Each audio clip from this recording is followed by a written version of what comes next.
बिहान, हाँ। दिल से नफरत मिटवला से होला बिहान, हाँ। खाली सूरज के उगला से ना होला हो एको दिहरी सरवला से होला बिहान, हाँ। गाँव से दूर होखला पा मालूम परल खेत में कुछ उगवला से होला बिहान। प्रेम चाहवाबा हवाए संसार में एक दूजे के बबला से होला बिहान, हाँ।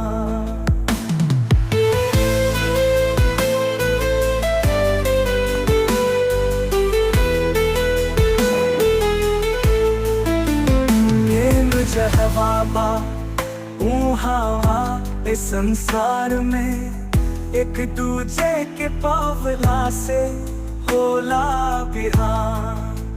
झूठ के सगरो जंजाल के तुर के सच के चिरई उड़वला से होला बिहान, हाँ। खाली पुछला से नाही अनहरिया मिट्टी लईकियन के पढ़वाला से होला बिहान। अंधविश्वास जाति धर्म के जहर सबके मन से मिटवला से होला बिहान।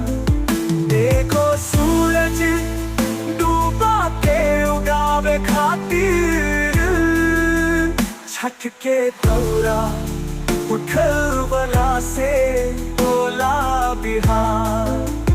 का महेंद्र मिश्र का भिखारी बाबा पीते लोग के गौवला से होला बिहान। ज्ञान आपन बढ़वला से होला बिहान, बिहान।